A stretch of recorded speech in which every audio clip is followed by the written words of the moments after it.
Camp Como, Mississippi, March 1945. The administrative office smelled of paper and floor wax. Afternoon light slanting through windows that overlooked endless cotton fields stretching toward a horizon the color of pewter. Maria Schneider sat on a wooden chair, her two children pressed against her sides, Joseph, 7, and Anna, 4, their small bodies rigid with the kind of fear children feel when adults around them are afraid.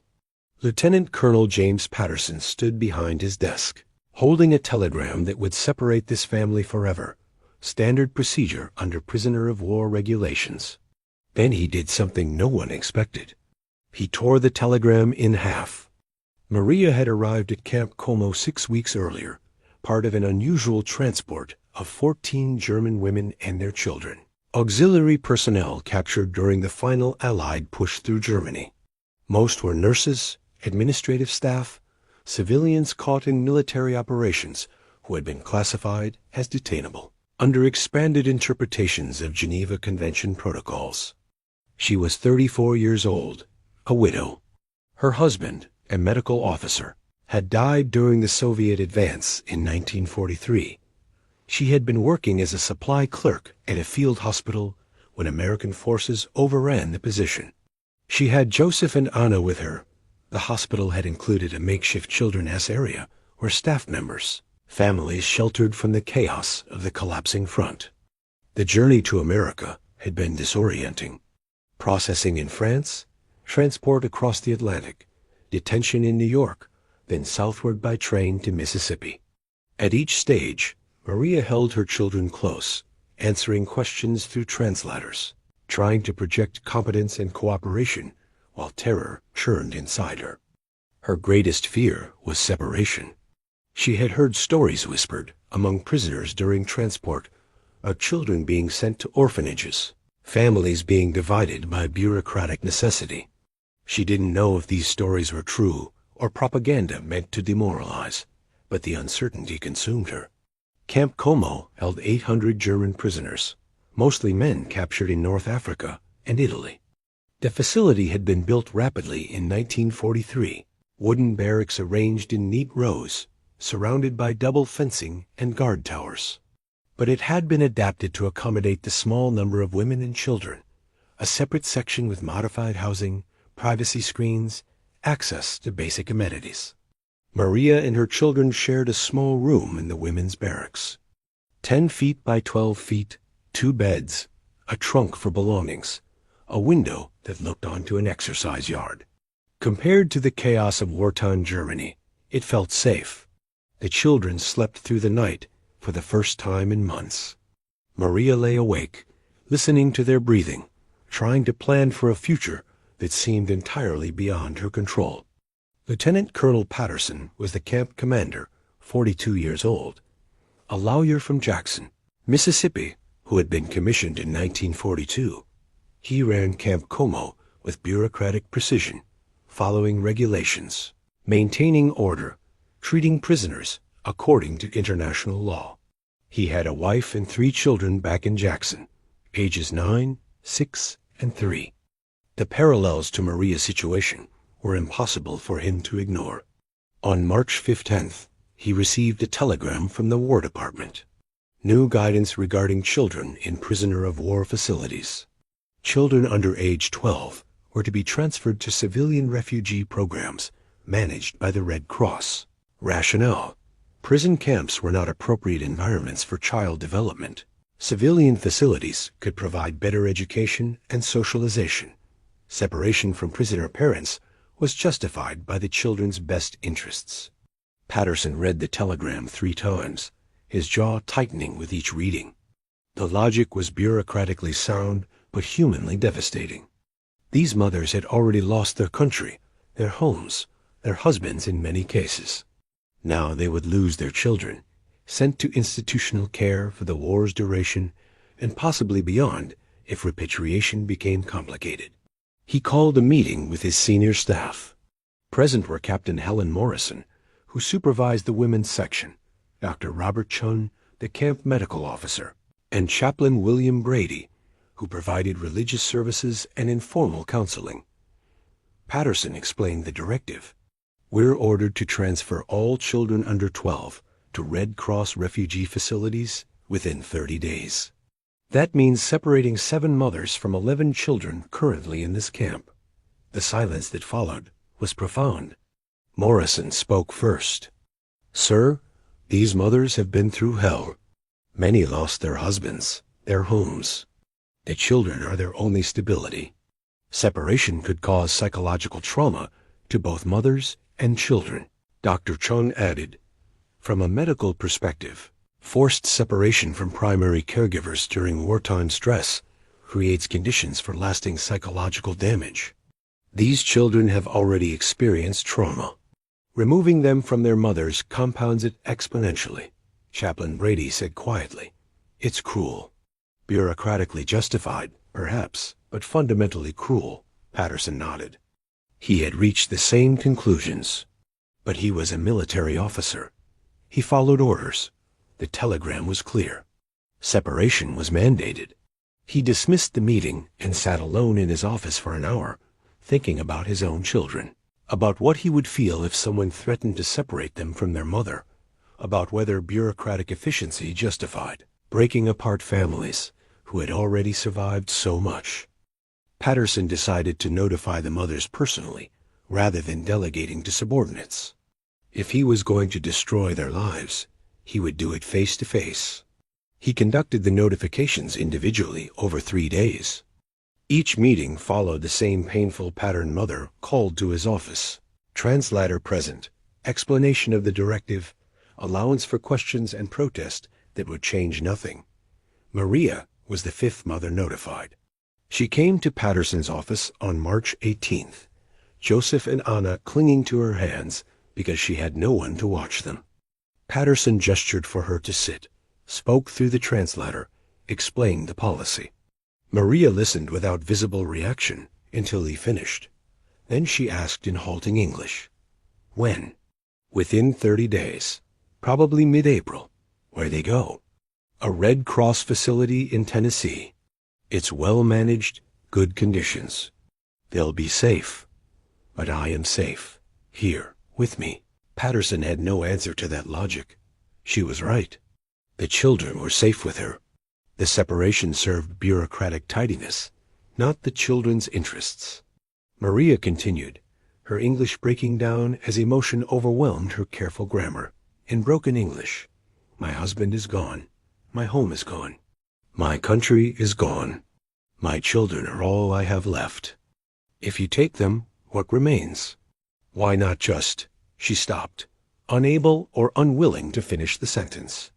Joseph, old enough to understand the conversation's weight, if not its details, began crying silently, tears streaming down his face. Anna, picking up on her brother's distress, started crying too. The 3 of them sat in Patterson's office, a tableau of grief created by administrative necessity. Patterson felt something inside him crack. He had a daughter Anna's age. He tried to imagine her crying because someone was taking her from her mother, and the image made him physically ill. He dismissed Maria as gently as possible.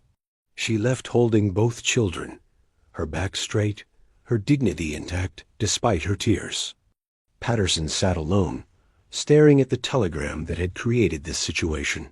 Feeling complicit in cruelty, he could rationalize but not justify.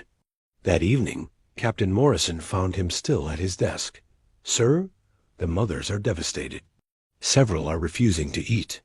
One asked if she could give up her prisoner status and be sent back to Germany with her children, even knowing Germany is in ruins. What did you tell her? That repatriation decisions are above my authority. But honestly, sir, I don't know if sending them back to the chaos in Germany is better or worse than separating them here. Patterson nodded.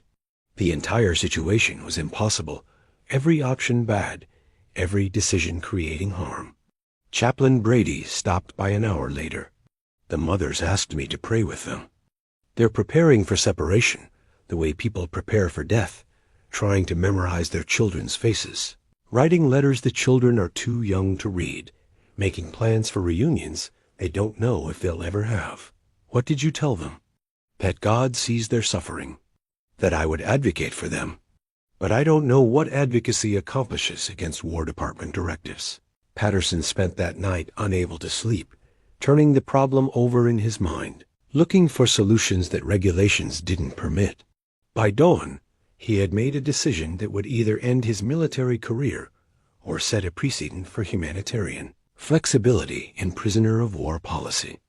The next morning, Patterson drafted a response to the War Department telegram. It was respectful in tone, but radical in content. He explained that Camp Como had been successfully housing mothers with children for 6 weeks. The children were healthy, well-adjusted, receiving basic education from prisoner volunteers who were former teachers. The mothers were cooperative, productive, showing no security risk.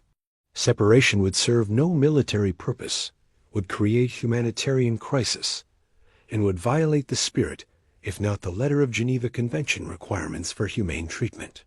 He requested exemption from the transfer order for Camp Como's prisoner families. He acknowledged this was irregular, but argued that wartime conditions required flexible interpretation of peacetime regulations. He sent the memorandum knowing it would likely be rejected, knowing it might bring reprimand, but unable to implement an order he believed was fundamentally wrong. While waiting for response, he took additional action. He contacted the Red Cross representative assigned to Camp Como, explained the situation, asked for support. He reached out to his congressional representative, a fellow Jackson native, explaining the humanitarian concerns.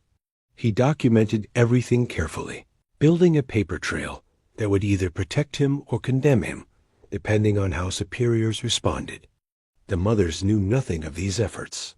They continued preparing for separation, their grief palpable throughout the women's section. They taught their children basic German phrases. I love you. Remember me. We will be together again, knowing the children might forget their native language during prolonged separation. Maria spent every moment with Joseph and Anna. She helped with their lessons in the makeshift school. She played with them during recreation periods. She held them while they slept, memorizing the weight of their bodies, the sound of their breathing, the warmth of their presence. She wrote a letter to her dead husband, a practice she had maintained since his death. Dearest Carl, they are taking the children from me. They say it is for their benefit, but I know it is for bureaucratic convenience. I do not know how to survive this. When you died, I had the children to live for. When Germany fell, I had the children to protect. Now they will take even that. I feel as though I am being erased, piece by piece, until nothing remains. Forgive me if I cannot be strong. Forgive me if I fail them. 2 weeks passed with no response to Patterson's memorandum. The April transfer deadline approached. Patterson received logistical instructions transportation would arrive on April 15th to collect the children, deliver them to the Tennessee facility. He made a decision. He would not comply until forced to by direct order with explicit threat of court-martial. He would delay, obstruct, create bureaucratic friction that might buy time for his appeal to be considered. On April 10th, response came. Not a telegram, but a phone call from a War Department Colonel Patterson didn't know. The conversation was brief, professional, devastating. The request for exemption was denied. The policy was clear. Children were to be transferred. Patterson's concerns were noted, but overruled. Compliance was mandatory. Failure to comply would result in relief of command and possible disciplinary action. Patterson thanked the colonel for his time, hung up the phone, and sat staring at nothing. He had tried. He had advocated. He had pushed back against unjust policy, but he was a military officer in wartime. He would follow orders, or would he? Patterson spent April 10th reviewing regulations, looking for any legal justification for continued non-compliance. He found none. The War Department had explicit authority over prisoner of war management. His arguments were based on ethics, not law. Ethics didn't override legal orders. That evening, Captain Morrison came to his office with news. Sir, Maria Schneider is refusing to eat. She's been refusing for 3 days. Dr. Chun says she's developing serious health problems. She's not trying to kill herself exactly, but she's given up. Patterson went to the women's barracks immediately. He found Maria lying on her bed, Joseph and Anna sleeping beside her, her eyes open and unfocused, her face gray. He sat in the chair beside her bed. "Mrs. Schneider, you need to eat." She turned her head slowly to look at him. In broken English, "Why? What purpose?" "Your children need you. My children will be taken from me. They will grow up with strangers. They will forget me. Better that I am not there to watch this happen. You don't know they'll forget you. I know that I am powerless. That you are taking them and I cannot stop you. That all my fighting through this war means nothing because in the end, I lose everything anyway." Patterson had no response. She was right. He was taking her children. She was powerless to stop him. His role in this was undeniable. He returned to his office and made a decision that was either the bravest or most foolish of his career. The next morning, March 11th, Patterson called Maria to his office. Joseph and Anna accompanied her again, holding her hands, their small faces solemn with the knowledge that something important was happening. Patterson had the telegram on his desk, the order to separate families, official, stamped, bearing the authority of the War Department. He picked it up, looked at Maria, then at the children. He tore the telegram in half. "You're not losing your children," he said. The translator conveyed his words. Maria stared at him, unable to process what she was hearing. "The order is clear," Patterson continued, "but it's wrong. And I'm not going to implement wrong orders when I have the discretion to interpret them differently. I'm classifying your children as medical dependents requiring maternal care for psychological health. This classification allows them to remain with you as long as you're in this facility. But the War Department," Maria began, "will reprimand me, possibly relieve me of command. But I've been thinking about what kind of man I want to be, what kind of example I want to set for my own children. And I don't want to be remembered as the man who tore mothers and children apart because paperwork told me to." He looked at the translator. "Tell the other mothers. Same decision applies to all of them.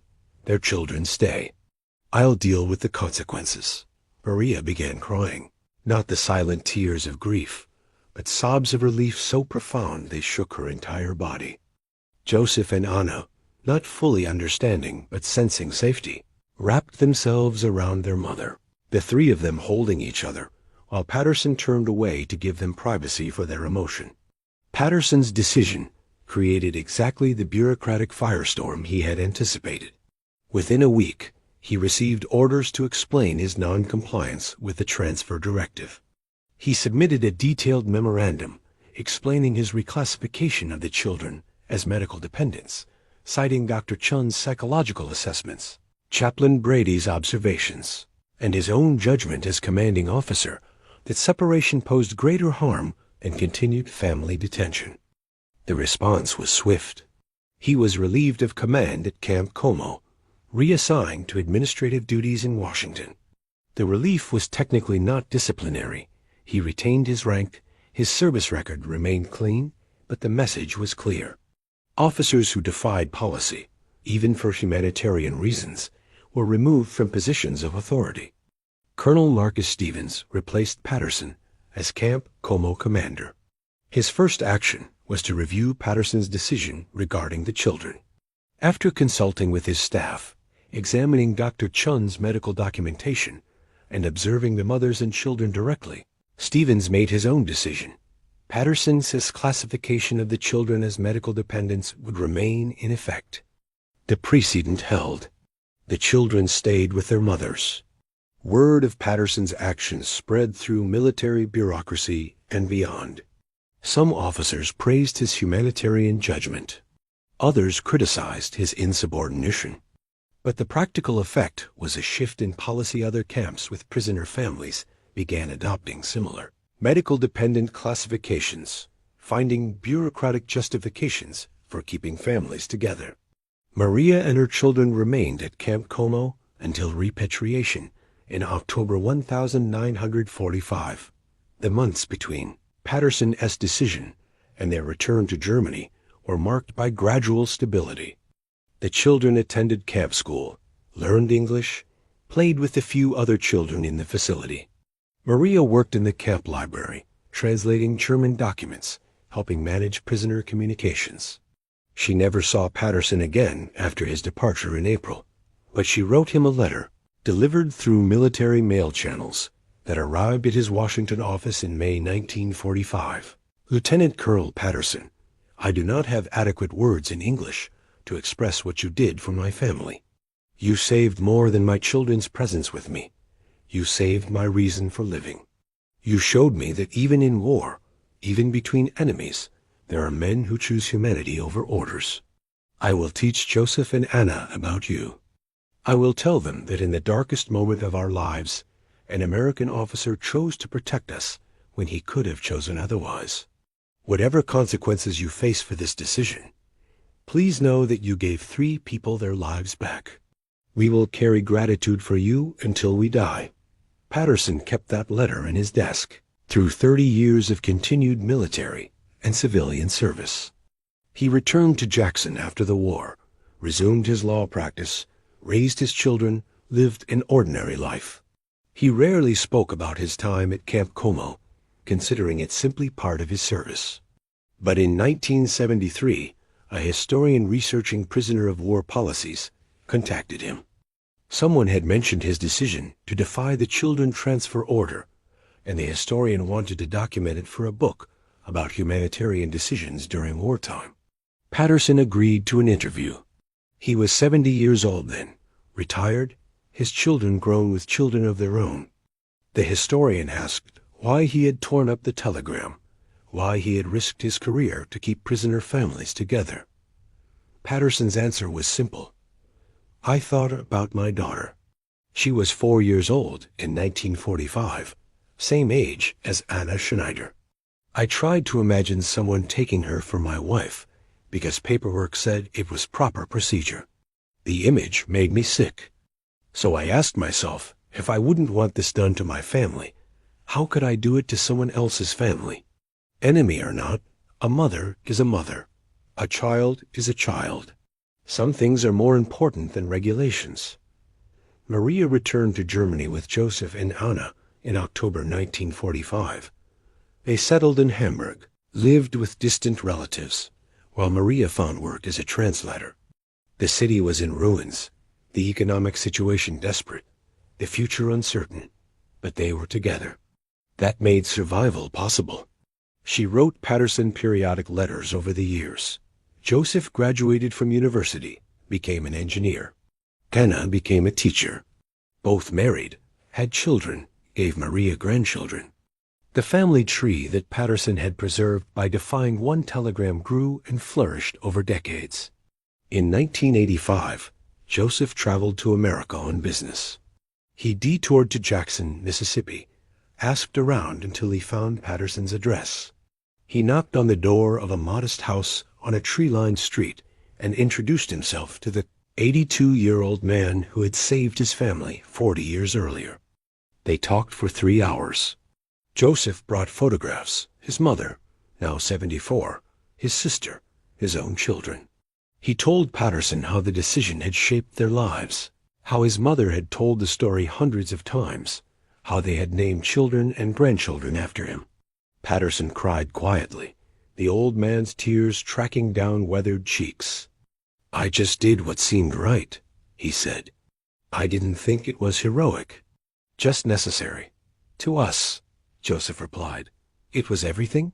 When Lieutenant Colonel James Patterson tore that telegram in half in March 1945, he was choosing family over policy, humanity over bureaucracy, moral judgment over legal obligation. The choice cost him his command, probably delayed his career advancement, certainly created complications he would have avoided by simply following orders. But it saved 3 people from devastating trauma. It kept a mother with her children, children with their mother, a family intact during a time when families were being destroyed across the globe. That preservation mattered more than his career trajectory, more than regulatory compliance, more than avoiding bureaucratic friction. The story challenges comfortable narratives about following orders. Military structure requires obedience to function. Chain of command exists for good reasons.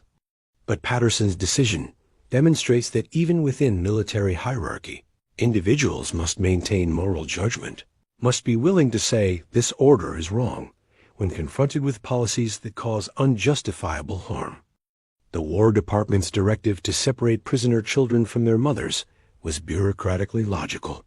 Prison camps weren't ideal child-rearing environments. Civilian facilities could provide better education, socialization, resources. The reasoning was sound on paper, but it failed to account for the psychological reality that children need their mothers, that mothers need their children, that the trauma of forced separation outweighs the benefits of marginally improved institutional care. Patterson understood this not through professional expertise, but through basic human empathy. He had children. He knew what separation would mean. He refused to inflict it on others. His decision created precedent that allowed other camp commanders to find similar bureaucratic justifications for keeping families together. The policy didn't change officially, but its application became more flexible, more humane, more attentive to individual circumstances. This represented the kind of incremental progress that emerges when individuals choose humanity over convenience. Maria Schneider's gratitude, expressed in letters over 40 years, demonstrates the lasting impact of Patterson's choice. He didn't just save her family in 1945. He gave them a future that would have been impossible if separation had occurred. Joseph and Anna grew up with their mother, developed normally, built successful lives. The alternative institutional care, childhood trauma, possible permanent separation would have created different, diminished outcomes. The story also demonstrates something about American values during the war. Patterson wasn't unique in his humanitarian impulses. Across American prisoner of war facilities, individual officers and guards made similar choices, feeding hungry prisoners, providing medical care beyond minimum requirements, treating enemies with dignity that regulations didn't mandate. These accumulated acts of decency represented something authentic about American culture, not perfection, but a genuine commitment to treating people humanely even in contexts of conflict. Patterson's career continued after Camp Como. He served with distinction, eventually retired as a colonel, practiced law for 3 decades, raised his family, lived an ordinary post-war life. The torn telegram was a footnote in his service record, briefly controversial, eventually forgotten by military bureaucracy. But Maria never forgot. Joseph never forgot. Anna never forgot. Their children heard this story. Their grandchildren heard the story. The narrative of the American officer who defied orders to keep their family together became part of their family identity, shaping how they understood America, how they thought about moral courage, how they taught their own children about the choices people make in impossible situations. When Joseph stood in Patterson's living room in 1985, showing photographs of children and grandchildren who existed because one man had torn up a telegram, the 2 men represented something larger than their individual stories. They represented the possibility that enemies can recognize each other's humanity, that orders can be defied for good reasons, that bureaucratic systems can be bent toward mercy by individuals willing to accept consequences. Maria Schneider prepared to lose her children forever in March 1945. She made peace with devastation, began the psychological work of surviving the unsurvivable. Then an American officer did something unexpected. He chose her family over his career. He chose humanity over policy. He tore a telegram in half and said, "You're keeping your children." That choice echoed through 70 years of lives lived, families built, stories told. It demonstrated that even in war, even between enemies, even when regulations demand cruelty, individuals can choose differently. They can choose mercy. They can choose family. They can choose to be remembered as the person who refused to tear mothers and children apart. regardless of what paperwork demanded. Patterson made that choice, and 3 people lived full lives because of it.